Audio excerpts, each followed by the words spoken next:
As a kid, all a nigga wanna have was a Burberry scarf and $3 in my pocket. Instead I got beat with a switch, but I don't give a fuck, but it's on my body. Scars all up on me, but I run around from everybody. Life lesson learned, I better learn from this bitch, nobody. She pushed me around, she didn't give no motherfucks about it. She broke my heart 3 times, but I ain't getting... Number 9th ranked Indiana is going to be going on the road to take on 3rd ranked Ohio State. Now, who would have thought when it was announced that the Big Ten would be having the college football season, and when the Big Ten schedule came out, that Indiana and Ohio State would be the biggest game being played this season for the Big Ten? That's crazy. Only 2020, ladies and gentlemen, only 2020 something like this could happen. And let's be honest, there are a lot of people out there who did not expect Indiana to be this good. I didn't expect Indiana to be this good. Ohio State Buckeye fans didn't expect Indiana to be this good. And I'm pretty sure Indiana fans out there, if there are any, didn't expect Indiana to be this good. And if you are an Indiana fan, let it be known down in the comment section down below. Rep your university down in the comment section. Because I don't really know how many Indiana fans are out there. Okay, now I'm going to find out once I upload this video. But I mean, last year when I made my Minnesota versus Penn State prediction, I was really surprised at the amount of Minnesota Gopher fans that were out there. And when you look at Indiana, they are coming into this game 4-0. This is the first time that Indiana has been 4-0 in Big Ten play since 1987. That is crazy. And what's even more crazy is that Indiana is currently ranked number 9th according to the top 25 AP poll. This is the highest AP ranking that Indiana has ever had since 1967. So I want to have a fair and neutral preview of this game. Because there are going to be a lot of people who are going to come on here who are going to preview this game, and they're going to say, Indiana doesn't have a chance. Indiana's not good. Ohio State is going to beat them by 40. Okay, I want to come on here and give you guys a fair and thorough preview of this game. And I want to give you guys a fair perspective of how good both of these two teams are. In particular, Indiana. Okay, so a good portion of this video is going to be me breaking down this Indiana team. Because we already know how good Ohio State is, okay? But a lot of people don't really know how good Indiana is. A lot of people just think that Indiana is a team that is just in the situation they are because of 2020 and the college football season in the state that it is, with games being canceled and things like that, and that Indiana is fortunate to be in the spot that they are. And let me tell you something. Indiana is not fortunate to be in the spot that they are. As a matter of fact, Indiana deserves to be the 9th ranked team in college football. A lot of people are going to come on here and say that Indiana hasn't played nobody. But I mean, if you're going to say Indiana hasn't played nobody, then you got to use that same argument against Ohio State. Because we're going by Indiana's schedule. Ohio State hasn't played no good teams neither. Ohio State has played Penn State, who Penn State hasn't won a game. They played Rutgers. Okay, so, I mean, if you're going to say Indiana hasn't played nobody, you got to say the same thing about Ohio State. Another thing that's going to be said in this game is that Indiana isn't a great team. A lot of people are going to call Indiana overrated. Now, I've watched every single Indiana game going back to week 1 against Penn State. Okay? And I'm pretty sure a lot of you guys watching this, unless you're an Indiana fan, haven't even watched the half of Indiana Hoosiers football. And if you are telling me that you have, I would like to call you a liar. Let's be honest. Nobody is turning on the TV to watch Indiana play. As a matter of fact, I spent the last 27 hours of my life trying to find out every single game that Indiana has played and watching them from start to finish. Remind you that football games are 3 hours. So I've watched about 16 hours of Indiana Hoosiers football. So I have a pretty good understanding on how good this team is. And this team is not a fluke. This is a legitimate team. okay? And I'm not saying this just because I love to root for the underdog. Like, this is a really good team. On this channel, I give fair and unbiased opinions. And Indiana, if they lose this game, it's not going to be because they're a bad team. If they lose this game, it's going to be because Indiana just isn't as good as Ohio State. Ohio State is just so much better than the rest of the teams in the Big Ten. That's why Ohio State is a 20.5-point favorite heading into this game. But one thing that I can confirm is that Indiana is no pushover. This is a pretty good team. And this coming from the same person that last year told everybody that Minnesota was legit. And everybody called me crazy and said I was an idiot and I had no business talking about college football ever again when I picked Minnesota to upset Penn State last year. And we saw how that turned out. So I recognize when a team is a legitimate contender, and Indiana is a legitimate contender inside the Big Ten. And one thing about Indiana that nobody's talking about is how good Indiana's secondary is. Indiana has the second best secondary in the Big Ten. You can make the argument that they have the best secondary in the Big Ten, but I think they have the second best secondary in the Big Ten. Jalen Williams is tied for the lead in interceptions in the Big Ten with 3. Tywan Mullen has 2 interceptions on the season. And there are 5 other players on this Indiana football defense that has an interception of their own. And Indiana is really good at forcing turnovers. They have one of the best turnover margins in college football. They don't turn the football over that much themselves, even though Michael Penix turned the football over twice against Michigan State. But overall, for the most part, he's been pretty smart with the football. But Indiana is a smart football team. They don't make a lot of mistakes. They don't really have a lot of big, costly penalties.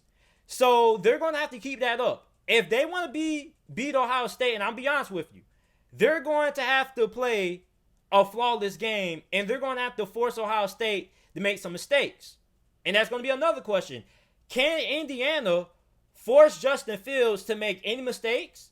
Because Justin Fields has been playing lights out. As a matter of fact, Justin Fields this season may be putting on one of the best single-season performances that we've seen out of an Ohio State quarterback in a very, very long time. Okay? And I'm pretty sure I wasn't alive the last time Ohio State had a quarterback this good as Justin Fields. But Justin Fields so far this season, 908 passing yards, 11 touchdowns, no interceptions. And what the scary thing is that he doesn't even have to run. He has a great ability to run with the football. And he doesn't really have to. He is destroying teams by simply just standing in the pocket and throwing the football. That is what is scary. And you can make the argument and say that Justin Fields should be taken number 1 overall in next year's NFL draft over Trevor Lawrence. And that may sound crazy, but it's not crazy. That's how good Justin Fields has performed this season. Justin Fields, by the time the NFL draft rolls around, the gap could be closed between him and Trevor Lawrence, and it's just going to come down to which quarterback whoever's picking number 1 overall likes more, Lawrence or Fields. So for Indiana, they're going to have to force Justin Fields to turn the football over. And Michael Penix is going to have to ball out in this game. This is going to have to be the best game that he's played in his so far short career as a starting quarterback in Indiana. So far, since Penix has taken over as a starting QB for Indiana, he has a 9-1 record as a starter. His only loss as a starter came to Michigan State, which was in 2019. Now, so far this year, he has 1,070 passing yards, 9 touchdowns, 3 interceptions. And he has completed 60.7% of his passes. Now, I think that there is a weakness that a lot of people aren't really pointing out about Ohio State. Okay? And that weakness is their secondary.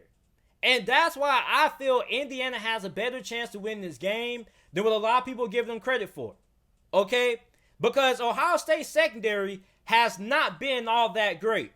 Their best cornerback in Shaun Wade, who Shaun Wade heading into the season was the best cornerback prospect by many draft experts and many analysts out there. He was supposed to be the best cornerback heading into the 2021 NFL draft class. I remind you that he could have got drafted last year. And people didn't know if he was going to get drafted in the first round or early in the second round. And the reason for that is because people questioned his ability to be able to dominate out that outside cornerback position. And people were right about that criticism so far. So far, Shaun Wade has struggled ever since he has taken over that outside cornerback spot. Okay, he's allowed 3 touchdowns. He hasn't really been all that great. And if you want to go back and you want a good example of how Shaun Wade's season has been so far, go back and watch that Penn State game when I believe it was number 5 put Shaun Wade on his highlight reel. Not once, but twice. Twice Shaun Wade got put on somebody's highlight reel by that one wide receiver for Penn State. And remind you that Shaun Wade was supposed to be the best cornerback prospect heading into this season.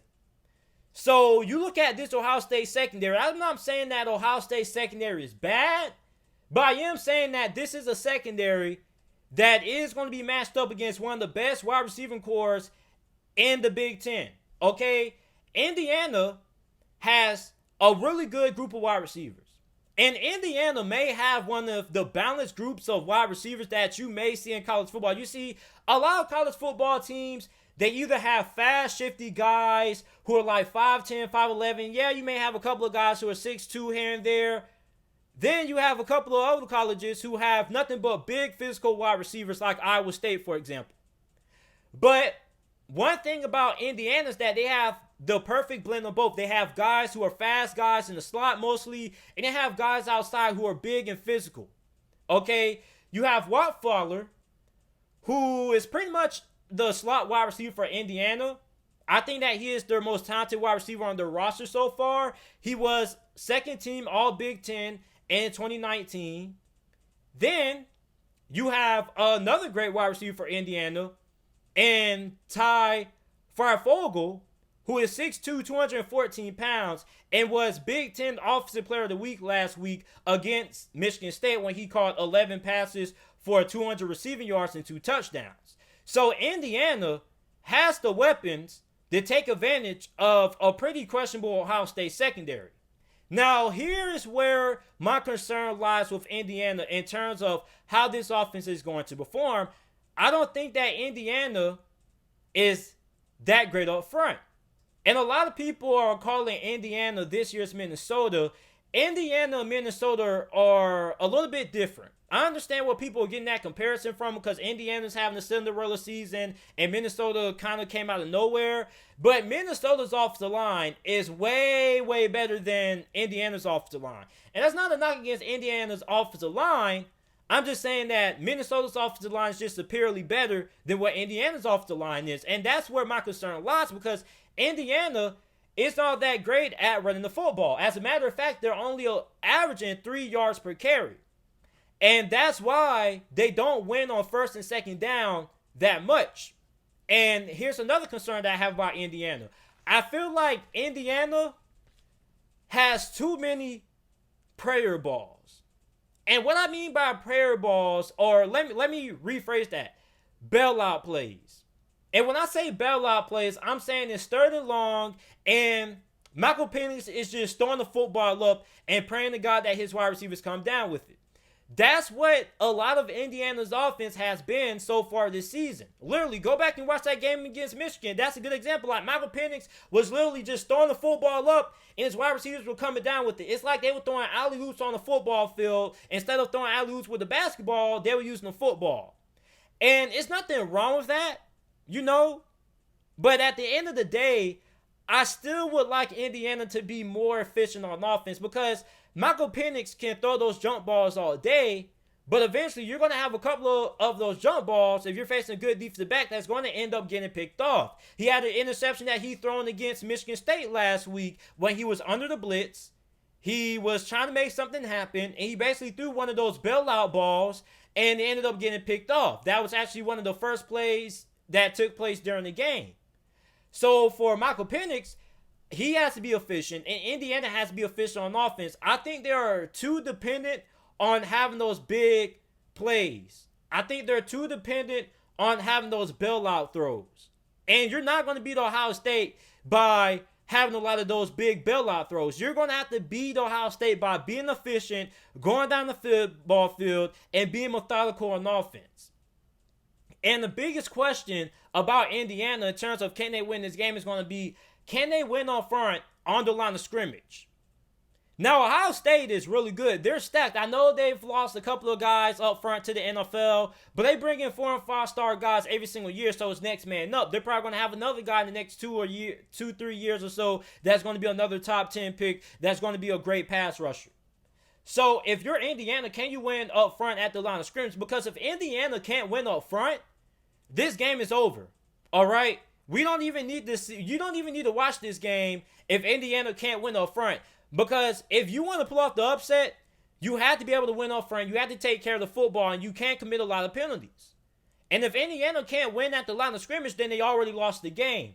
Because you're not going to beat Ohio State based on just having great players on the perimeter. All right? You have to be able to hold up front. And this isn't just on the offensive side of football. This is also on the defensive line as well. You got to get pressure on Justin Fields. I've yet to see the team this year make Justin Fields get rattled to the point like he has to bail out the pocket and run with the football. That's how confident Justin Fields has been when it comes to his ability to deliver the ball inside the pocket. And a lot of teams haven't been able to get a lot of consistent pressure on Justin Fields. So if you're Indiana, you got to get pressure on him.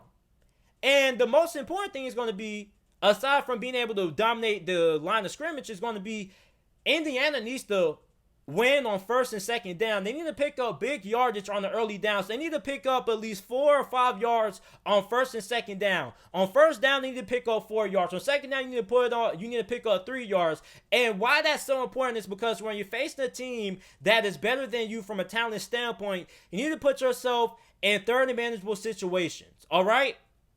So if Indiana's able to put themselves in third and manageable situations, they're going to increase their chances of being able to convert on third down and keep the drive alive. So the team I'm going to take to win this game, I'm going to take Ohio State to win. All right? Now, I don't have a problem choosing an underdog to win. Like I said earlier, I was one of the few people that chose Minnesota to beat Penn State last year. But I simply don't think Indiana is going to be able to beat Ohio State. I just think that, for one, Ohio State is just so much better than everybody else in the Big Ten. I feel really bad for Michigan fans because they are going to get absolutely destroyed by Ohio State. Ohio State just might put up 100 points on Michigan, and I'm not saying that to be funny. Like, I seriously think that can happen, all right? So for Indiana, I also think that they don't run the football all that well enough to beat Ohio State. And I don't really think that they're that good up front to match up with the kind of skill and the kind of size and speed and athleticism Ohio State is going to be having on the opposite side of them up front. So I'm going to take Ohio State to win this game 38-20. I think that Indiana comes out competitive out the gates, but I think that Ohio State pulls away in the second half of this game. So I'm going to take Ohio State 38-20 to win this game.